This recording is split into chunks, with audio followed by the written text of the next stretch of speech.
Okay. Chris Dabrowski, the over 50-year-long siege of Esphigmenou would be good to talk about.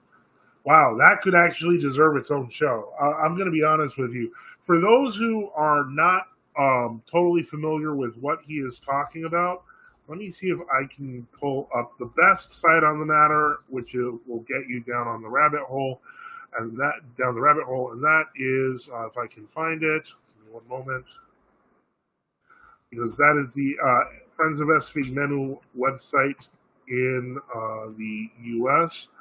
Let me see here. It's kind of an older style website, but I am going to put that in the link. Esphigmenou is one of the 19 self-governing monasteries on Mount Athos, and it is the only one, and actually, in some ways, the largest one that exists because it acts as we've explained on the show before. At one point, the entire Holy Mountain was on the side of the true Orthodox. But over time, through the intrigues of the ecumenical patriarchs replacing abbots, etc., monastery by monastery began to fall off to where we have Esphigmenou and a number of isolated skeets who basically resist Patriarch Bartholomew.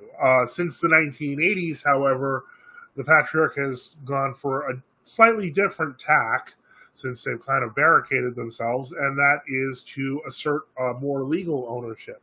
So effectively, he's become Earth's worst landlord. He's shut off their electricity. He's placed a blockade on their goods. He has made it impossible for them to do commerce outside of hand-to-hand manual commerce with other monks on the monastery. Effectively, he's kind of really limited them. They've learned to get around it. Keep in mind, their monasteries on Mount Athos, they're pretty self-governing, so they can grow their own foods. They can do all sorts of things like that. One monk was killed something like 10 years ago when he tried to cross into one of their own orchards, and some ecumenical patriarch and security force shot him. So the point is, even under persecution, they're surviving. But the reason why Esphigmenou.com is so handy is because Friends of Esphigmenou is a group that extends from the U.S. to Greece. They have direct contacts with the monastery. They also have a website in Greek, Friends of Esphigmenou. They're on Facebook and a number of other places where you can get support to the monks. You can learn more about their plight, and even if you make it to Mount Athos and you want to visit, it's difficult but not impossible to do anymore. So yeah. There's a lot there. I will say that one of the fun byproducts of the Esphigmenou struggle in modern Orthodoxy is that the monks of Mount Athos held up a flag that said Orthodoxy or death, and this flag there was a bastardized version of it in Russia, which has skulls and swords and stuff like that. But the point is that, give me just a moment.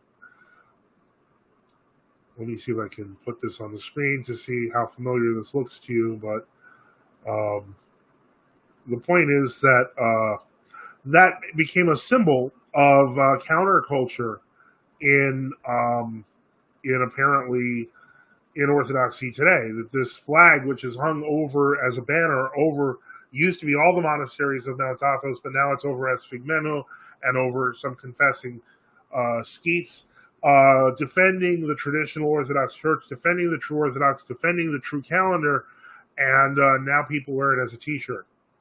So, but that's actually where that comes from, because I have seen that before. Yes, lots of people love it. It literally comes from the true Orthodox confessing the faith. Yes, that's exactly what it comes from. Oh, of course. Yeah.